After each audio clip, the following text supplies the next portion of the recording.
Right now, we are all screaming that this is going to be a toxic cesspool someday, not only here, but throughout California. The Northstate's natural beauty is in jeopardy as illegal marijuana grows continue to plague rural communities.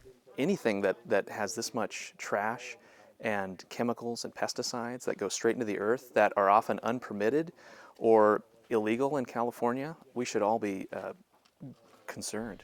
Riding along with Siskiyou County Sheriff Jeremiah LaRue, I saw how destructive these grows can actually be. Trash thrown everywhere, illegal chemicals leaking into the ground, polluted water, and LaRue tells me the effects are far from temporary. What could the impact on this be in a year, 5 years, 10 years from now on California and again back here locally? Right. So all of these chemicals are going to go in the ground, and eventually they're going to get to a quantity that it is going to get into the groundwater and maybe even into drinking water. Looking for answers brought me down to Sacramento, where I spoke with former U.S. Attorney McGregor Scott, who has extensive experiences dealing with people and the environment when it comes to illegal grows. It's reprehensible. It's terrible. You have massive leveling, massive clear cutting, mountains of garbage, and the chemicals, the pesticides. What caused the issue?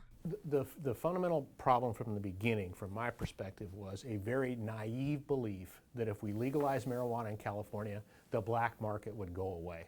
That was just not going to happen.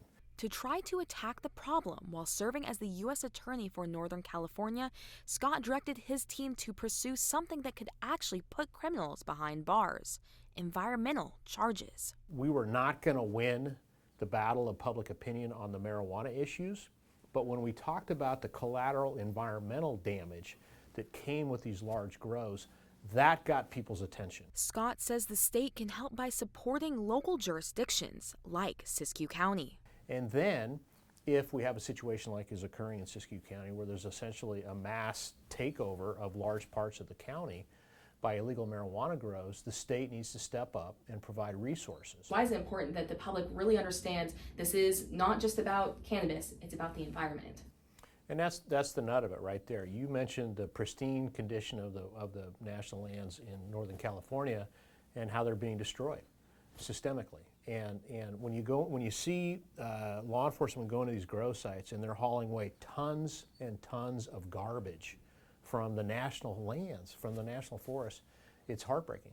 A message echoed by Sheriff LaRue, who's begging lawmakers not just to stop the problem now, but prevent an environmental disaster that will affect generations to come. People need to address it at the state level and above, because it's not going away. Because, again, it's too easy to do and to make money off of that it's never going to change unless we change the laws. Reporting in Siskiyou County, Mason Carroll, the Northstate's News.